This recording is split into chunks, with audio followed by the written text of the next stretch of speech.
আন্তর্জাতিক সংবাদে স্বাগতম। জানিয়ে দিব বিশ্বের আলোচিত কিছু গুরুত্বপূর্ণ আন্তর্জাতিক সংবাদ। ইসরায়েলকে উচিত শিক্ষা দিতে এবার একজোট হয়েছে মুসলিম যোদ্ধারা। হিজবুল্লাহর পর এবার ইয়েমেন থেকে ঝাঁকে ঝাঁকে ক্ষেপণাস্ত্র নিক্ষেপ করেছে হুতি যোদ্ধারা। বেসামাল হয়ে যাচ্ছেন নেতানিয়াহু। গাজা জয়ের স্বপ্ন দুঃস্বপ্নই হয়ে থাকবে ইহুদিবাদীদের। এদিকে ফিলিস্তিনের যুদ্ধবিরতির জন্য ভালো সুযোগ হতে পারে রমজান, মন্তব্য জাতিসংঘের মহাসচিব অ্যান্তোনিও গুতেরেস। এদিকে ক্রিমিয়ায় বড় ধরনের অভিযানের প্রস্তুতি নিচ্ছে ইউক্রেন। রাশিয়া এবং ইউক্রেনের মাঝে শুরু হতে চলেছে আরেকটি নতুন সংঘাত। থাকবে ফিলিস্তিনের সমর্থনে গায়ে আগুন দেওয়া সেই মার্কিন সেনাকে সম্মান প্রদর্শনে ফিলিস্তিনের একটি সড়ককে তার নামে করে দেওয়া হয়েছে। সর্বশেষ জানিয়ে দিব, রাশিয়া ন্যাটো কোনোভাবে সংঘাত শুরু হলে সেটাই হবে তৃতীয় বিশ্বযুদ্ধের সূচনা, মন্তব্য আন্তর্জাতিক বিশ্লেষকগণ। দর্শক, গোটা বিশ্ব যেভাবে উত্তাল হয়ে উঠেছে এবং পৃথিবীর প্রতিটি কোণায় যেভাবে সংঘাত চলছে, তাতে তৃতীয় বিশ্বযুদ্ধ আর খুব একটা দেরি নেই। শুধুমাত্র ইউক্রেনের পতন হলেই প্রেসিডেন্ট পুতিনের পরবর্তী টার্গেট হবে ন্যাটোভুক্ত সকল ইউরোপীয় দেশগুলো। আর ন্যাটোর সাথে সংঘাত একবার শুরু হওয়া মানেই তৃতীয় বিশ্বযুদ্ধ দেখতে পাবে গোটা বিশ্ববাসী। দর্শক, এ বিষয়ে আপনার কি মন্তব্য সেটি কমেন্ট বক্সে জানিয়ে দিন। শুনছিলেন সংবাদ শিরোনাম, এবারে থাকছে বিস্তারিত। তার আগে আমাদের ভিডিওটিতে একটি লাইক দিন এবং চ্যানেলটি সাবস্ক্রাইব করে পরবর্তী আপডেট সংবাদ সবার আগে পেতে আমাদের সাথেই জুড়ে থাকুন।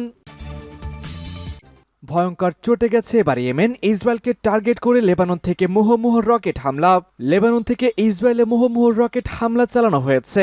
ইসরায়েলকে লক্ষ্য করে দেশটির প্রায় 100টি রকেট হামলা চালিয়েছে। মঙ্গলবার আল জাজিরার এক প্রতিবেদনে এই তথ্যটি জানানো হয়। ইসরায়েলের জাতীয় সংবাদ মাধ্যম সেনাবাহিনীর বরাতে জানায়, ইসরায়েলের নিয়ন্ত্রিত অঞ্চলে মঙ্গলবার সকালে লেবানন থেকে ব্যাপক রকেট হামলা চালানো হয়েছে। তবে এতে তাৎক্ষণিকভাবে কোনো হতাহত কিংবা ক্ষয়ক্ষতির তথ্য পাওয়া যায়নি। এর আগে প্রতিবেদনে বলা হয়, ইসরায়েলের আপার গ্যালিলি অঞ্চল ও অধিকৃত গোলানকে নিশানা করে বেশ কয়েকটি রকেট ছোড়া হয়েছে। তবে এসব রকেট ইসরায়েলের প্রতিরক্ষা বাহিনী দ্বারা ভূপাতিত করা হয়। এছাড়া বাকিগুলো খোলা জায়গায় পতিত হয়েছে। ইসরায়েলি আর্মি রেডিও সহ অন্যান্য সংবাদ মাধ্যম জানায়, লেবানন থেকে গোলানকে নিশানা করে 30টিরও বেশি রকেট ছোড়া হয়েছে। এছাড়া সব মিলিয়ে প্রায় 100টিরও বেশি রকেট ছোড়া হয়। গত 7 অক্টোবর থেকে গাজায় হামলা শুরু করেছে ইসরায়েল। দেশটির এই হামলার পর থেকেই লেবাননের সশস্ত্র গোষ্ঠী হিজবুল্লাহ সীমান্তে পাল্টে হামলা চালিয়ে আসছে। এর আগে গত 10ই মার্চ আল জাজিরা জানায়, লেবাননে প্রাণঘাতী হামলা চালিয়েছে ইসরায়েল। দেশটির সেনাদের এই হামলায় অন্তঃসত্ত্বা নারীসহ অন্তত 5 জন নিহত হয়েছেন। এ সময় আহত হন আরও অন্তত 9 জন। নিহতদের মধ্যে একই পরিবারের 4 জন রয়েছেন। গাজায় যুদ্ধবিরতির জন্য ভালো সুযোগ হতে পারে রমজান মাস, বলছে জাতিসংঘ মহাসচিব অ্যান্তোনিও গুতেরেস। মুসলিমদের পবিত্র মাস রমজান গাজায় যুদ্ধবিরতির জন্য একটি ভালো সুযোগ হতে পারে বলে মন্তব্য করেছেন জাতিসংঘের মহাসচিব। রোববার ইতালির গণমাধ্যম নাফকে দেওয়া এক সাক্ষাৎকারে এমন মন্তব্য করেছেন তিনি। খবর ইয়ান ইসাফাক ও আনাদুল এজেন্সি। গুতেরেস বলেন, গাজায় যুদ্ধে ফিলিস্তিনি বেসামরিক মানুষকে সর্বোচ্চ মূল্য দিতে হচ্ছে। ইসরায়েল বলছে এটি ফিলিস্তিনিদের বিরুদ্ধে নয়, হামাসের বিরুদ্ধে যুদ্ধ ছিল, কিন্তু বাস্তবতা হলো এটি ফিলিস্তিনিদের জন্য একটি সম্মিলিত শাস্তি হয়ে উঠেছে। অ্যান্তোনিও গুতেরেস গাজায় যুদ্ধবিরতির প্রয়োজনীয়তা পুনর্ব্যক্ত করে বলেন, রমজান মাস এটির জন্য একটি ভালো সুযোগ হতে পারে।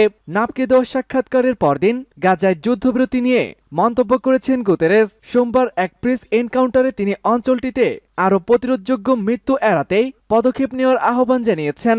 জাতিসংঘ মহাসচিব বলেন, রমজান শুরু হয়ে গেলেও গাজায় হত্যা, বোমাবাজি ও রক্তপাত অব্যাহত রয়েছে। ক্রিমিয়ায় বড় ধরনের অভিযানের প্রস্তুতি নিচ্ছে ইউক্রেন। রাশিয়ার সঙ্গে খুব দ্রুতই আবারও পূর্ণ আকারে যুদ্ধ শুরু হতে চলেছে। ইউক্রেনীয় বাহিনী ক্রিমিয়ার একটি গুরুতর অভিযানের জন্য প্রস্তুত হচ্ছে।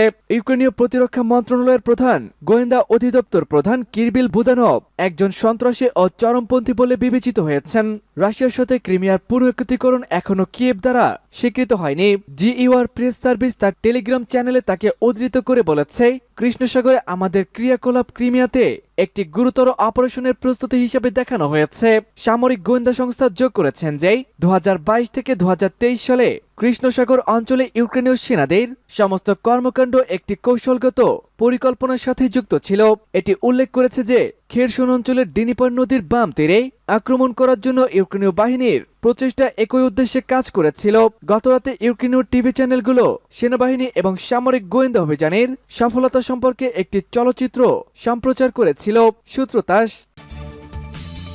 ফিলিস্তিনকে সমর্থন করে গায়ে আগুন দিয়ে মারা যাওয়া সেই মার্কিন সেনার নামে সড়ক তৈরি হয়েছে ফিলিস্তিনে। ফিলিস্তিনের সঙ্গে রক্তের কোনো সম্পর্ক নেই, থাকেন হাজার হাজার মাইল দূরের দেশে, তবুও গাজায় যে ইসরায়েলি হত্যাযজ্ঞ চলছে তার প্রতিবাদে চুপ করে বসে থাকতে পারেনি। নিজের গায়ে আগুন ধরিয়ে দেন যুক্তরাষ্ট্রের বিমান বাহিনীর সদস্য অ্যারন বুশনেল। তার এমন আত্মত্যাগের প্রতিদান দিতে অবশ্য দেরি করেনি ফিলিস্তিনিরাও। তাদের হৃদয়ে দাগ কেটে যাওয়া এই ঘটনার পর সেই অ্যারনের নামে ফিলিস্তিনের একটি সড়কের নামকরণ করা হয়েছে। রোববার দ্য গার্ডিয়ানের এক প্রতিবেদনে এই তথ্যটি জানা যায়। প্রতিবেদনে বলা হয়েছে, অধিকৃত পশ্চিম তীরের জেরিকা শহরে রোববার সড়কের নতুন নাম ফলক উন্মোচন করেন জেরিকোর মেয়র আব্দুল করিম শিকদার। এ সময় মেয়র বলেন, এই যুবককে ফিলিস্তিনরাও চিনতেন না, এমনকি সেই যুবকও চিনতেন না, তবুও তাদের অধিকার রক্ষায় প্রাণ বিলিয়ে দিয়েছেন। গত 25শে ফেব্রুয়ারি সামরিক বাহিনীর পোশাকে ওয়াশিংটনে ইসরায়েলি দূতাবাসের বাইরে অ্যারন বুশনেল হাজির হন। সামাজিক যোগাযোগ মাধ্যমে লাইভ করছিলেন পুরো ঘটনা।